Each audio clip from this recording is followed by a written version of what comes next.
आज की वीडियो में हम समझने वाले कैश फ्लो स्टेटमेंट के बारे में कि कैश फ्लो स्टेटमेंट होता क्या है, why we need to analyze the cash flow statements and cash flow statements के कौन कौन से कंपोनेंट्स होते हैं। उससे पहले मैं आपको बता दूं कि जो भी चीज़ें हम कर रहे हैं ना, हमने पहले पढ़ा balance sheet, then profit and loss account और नाउ हम समझ रहे हैं कैश फ्लो स्टेटमेंट को। अब होगा क्या कि जब हम कंप्लीट फाइनेंशियल एनालिसिस करेंगे तो ये सारी इन्फॉर्मेशन कॉन्सेप्ट जो हम अभी सीख रहे हैं वो उस टाइम पर काम आने वाली है। जब ये चीज़ें आपको आएगी ना, you will be at better position to understand the complete financial analysis. तो जो भी हम यहाँ पर कर रहे हैं, these are the foundation base building. आने वाले टाइम में ये आपको आइडिया लग जाएगा when we do complete analysis of a listed company. So cash flow statement basically होता क्या है, why we need to analyze the cash flow statement.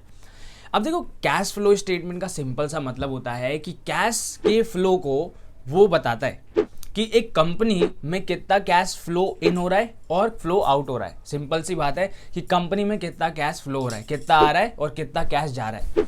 अब वाई इट इज नीडेड। अब देखो होता क्या है कि कंपनी का जो फाइनेंशियल पोजीशन है, कंपनी के पास में कितने एसेट्स है, कंपनी के पास कितनी लाइबिलिटी है, जो कंपनी के ऊपर ऑब्लिगेशन है, जो कंपनी को पे करना है, वो हमें बैलेंस शीट बता देता है। जब हम बात करते हैं प्रॉफिट एंड लॉस अकाउंट की, तो प्रॉफिट एंड लॉस अकाउंट जो होता है वो कंपनी के ऑपरेशंस के बारे में बताता है कि कंपनी कैसा परफॉर्म कर रही है, कितना ज़्यादा प्रॉफिट कमा रही है, कौन कौन से प्रोडक्ट कितने मार्जिन्स पर सेल कर रही है, उस प्रोडक्ट को सेल करने के लिए, रेवेन्यू जनरेट करने के लिए कंपनी कितना एक्सपेंडिचर इनकर कर रही है, और डिफरेंट टाइप्स ऑफ एक्सपेंडिचर्स जो होता है वो वहाँ पर लिस्ट होता है। तो बैलेंस शीट फाइनेंशियल पोजीशन को बताता है, profit and loss account company के ऑपरेशनल परफॉर्मेंस के बारे में बताता है।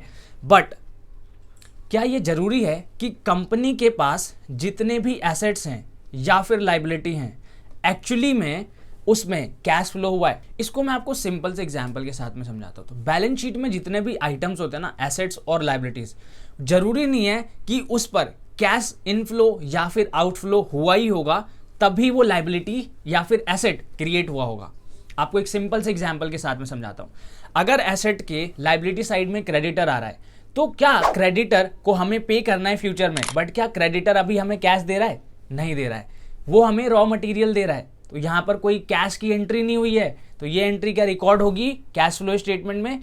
नहीं होगी, ठीक है, बट इसकी एडजस्टमेंट होगी, वो मैं आगे आपको बताऊंगा। उसी तरह से आप इस तरह समझ सकते हो कि आपने क्रेडिट सेल किया हुआ है। अब क्रेडिट सेल करने से आपका डेटर तो बढ़ गया, आपके पास में एसेट क्रिएट हो गया, बट क्या एक्चुअल में कैश आपके पास में आया है? नहीं आया है। बट आपकी रेवेन्यू इंक्रीज हो गई, एट द सेम टाइम आपका प्रॉफिट भी इंक्रीज होगा because of increase in the volume, और आपकी एसेट भी क्रिएट हो गई, बट आपके पास में क्या कैश आया? नहीं आया। एंड दैट इज वाई हम क्या करते हैं, कैश फ्लो एनालिसिस करते हैं। इसी चीज को समझने के लिए कंपनी की एबिलिटी कितनी है कैश को जनरेट करने में, कैश को मैनेज करने में फ्रॉम इट्स ऑपरेशन। और इसी तरह से बहुत सारे ऐसे एंट्रीज होते हैं जो सिर्फ और सिर्फ बुक एंट्री होते हैं, जो कि किए जाते हैं in order to comply with the accounting standards, जो कि आपको कैश फ्लो स्टेटमेंट में नहीं मिलेगा। वहां पर आपको एक्चुअल कैश के फ्लो का पोजीशन मिलने वाला है। And that is why we need to do the cash flow analysis of a company.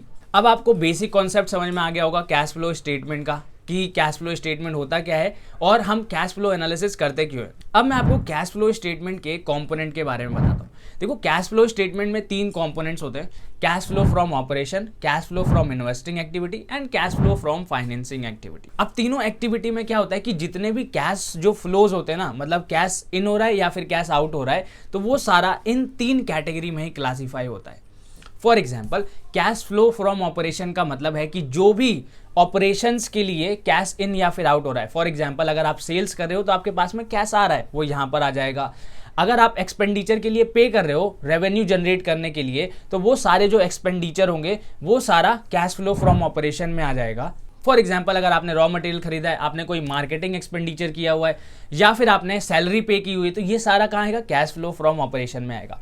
और इसके साथ साथ यहाँ पर कुछ एडजस्टमेंट्स भी होती हैं, जैसे कि डेटर्स हो गया जिसपे आपने क्रेडिट सेल किया था, दूसरा होता है क्रेडिटर्स, और कुछ एडजस्टमेंट्स किए जाते हैं करंट एसेट्स और करंट लाइबिलिटी को। करंट एसेट्स और करंट लाइबिलिटी को अगर हम बोले तो वो वर्किंग कैपिटल की तरह काम करता है और वो पार्ट ऑफ ऑपरेशन होता है। And that is why we adjust in the cash flow from operation. अब आगे वर्किंग कैपिटल के बारे में हम जब फर्दर फाइनेंशियल एनालिसिस करेंगे तो मैं आपको और डिटेल में इनके बारे में बताऊंगा। सो कैश फ्लो फ्रॉम ऑपरेशन का सिंपल सा मतलब होता है कि प्रॉफिट एंड लॉस अकाउंट और current assets and current liability में जो भी एडजस्टमेंट्स होता है वो हमारा कैश फ्लो फ्रॉम ऑपरेशन में आता है। लास्ट में हम टैक्स जो पे करते हैं वो भी यहाँ से माइनस करते हैं, तो हमें एक्चुअली में पता चलता है कि कैश कितना फ्लो हुआ है फ्रॉम द ऑपरेशन, ये पॉजिटिव है या नेगेटिव है। अब इससे हमें ये भी पता चलता है कि during that period company is able to manage generate this much of cash. अब इससे लिक्विडिटी पोजीशन भी समझ में आता है कि कंपनी के पास में इतना कैश जो है कंपनी जनरेट कर पा रही है। तो अगर कंपनी के पास में कोई डेट होगा तो क्या कंपनी डेट सर्विसिंग कर पाएगी कि नहीं कर पाएगी, या फिर अपने ऑपरेशंस के लिए क्या कंपनी कैपेबल है कि इतना कैश जनरेट कर रही है कि अपने ऑपरेशंस को मीट कर पाए, या फिर फर्दर अपने ऑपरेशन के लिए इसको बाहर से पैसा जो है वो बोरो करना पड़ेगा। So these kind of things that we need to see. So these kind of things ये हमारे माइंड में आता है जब भी हम कैश फ्लो एनालिसिस करते हैं from the operation. First point. Second point होता है cash flow from investment. Investment का सिंपल सा मतलब होता है कि कंपनी ने जो भी लॉन्ग टर्म इन्वेस्टमेंट किया हुआ है वो यहां पर आता है। अब लॉन्ग टर्म इन्वेस्टमेंट का सिंपल सा मतलब है कि कंपनी जो भी प्लांट मशीनरीज खरीद रही है अदर देन दी करंट एसेट्स, क्योंकि करंट एसेट्स को हमने already cash flow from operation में एडजस्ट कर दिया है। तो जो भी कंपनी ने नॉन करंट इन्वेस्टमेंट्स किए होंगे, नॉन करंट इन्वेस्टमेंट का मतलब कि 1 साल से ज़्यादा पीरियड के लिए जो इन्वेस्टमेंट किया गया है, और उस पर जो भी इनकम होगा ना वो यहाँ पर क्लासीफाई होगा cash flow from investing activities. For example अगर कंपनी ने किसी दूसरी कंपनी का शेयर्स परचेज किया है तो वो यहां पर आएगा, and at the same time अगर उस शेयर्स पर कंपनी को डिविडेंड मिलता है तो वो भी डिविडेंड इनकम जो होगी वो यहां पर आएगी। उसी तरह से अगर कंपनी ने कोई फिक्स्ड एसेट परचेज किया है, कोई मशीनरी परचेज किया है, कोई लैंड परचेज किया है, कोई इक्विपमेंट परचेज किया है, तो वो सारे जो परचेज एक्सपेंडिचर्स होंगे वो सारा यहां पर आएगा cash flow from investing activities. तीसरा होता है cash flow from financing activities. Cash flow from investment से हमें यह समझ में आता है कि कंपनी कितना कैश अपने नॉन करंट एसेट्स पर एक्सपेंड कर रही है। हो सकता है कंपनी कैपेक्स कर रही हो सकता है कंपनी नई प्लांट एंड मशीनरी खरीद रही हो, या फिर हम इससे ये भी एनालिसिस कर सकते हैं अगर कंपनी अपने कोर बिजनेस से हट करके कोई और बिजनेस में पैसा इन्वेस्ट कर रही है तो भी हमें वो यहां से पता चल जाता है। और उसके बाद आता है cash flow from financing activity. इसका सिंपल सा मतलब है कि अभी तक हमने क्या कवर किया है, हमने प्रॉफिट एंड लॉस कवर कर लिया, current assets current liability cover कर ली, जो कि आता है हमारा कैश फ्लो फ्रॉम ऑपरेशन से। नॉन करंट एसेट्स को हमने कवर कर लिया कैश फ्रॉम इन्वेस्टिंग से। अब बचता क्या है, long term liability as well as share holders fund, that is the share capital और रिजर्व्स एंड सरप्लस। अब नॉन करंट लायबिलिटीज और शेयर होल्डर्स फंड जो होता है वो हमारी cash flow from financing activity का पार्ट होता है। तो अब उसमें जितना भी फ्लक्चुएशंस होगा तो वो सारी cash flow from financing activity में आएगी। फॉर एग्जांपल अगर कंपनी ने अपने शेयर होल्डर्स को डिविडेंड पे किया है तो यहां पर आएगा। इसी तरह से अगर कंपनी ने फर्दर अपने जो लॉन्ग टर्म बोरोइंग्स थे उसको रीपे किया होगा तो यहां पर आएगा। कंपनी ने अपनी इंटरेस्ट की सर्विसिंग की है वो यहां पर आएगा। उसी तरह से अगर कंपनी ने फर्दर बोरो किया है तो वो यहां पर आएगा।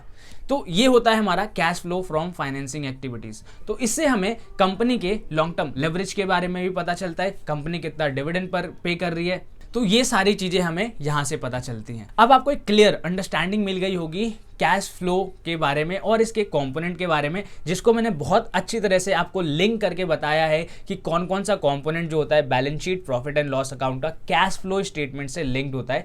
जाओ यूट्यूब पर वीडियोस ढूंढ लेना, ऐसी वीडियो आपको कहीं नहीं मिलने वाली है related to cash flow statement. और जब हम फर्दर एनालिसिस करेंगे ना तब आपको और बेटर अंडरस्टैंडिंग मिलेगी कि कैसे हम इन चीज़ों को एनालाइज करते हैं for the purpose of making investment in the company.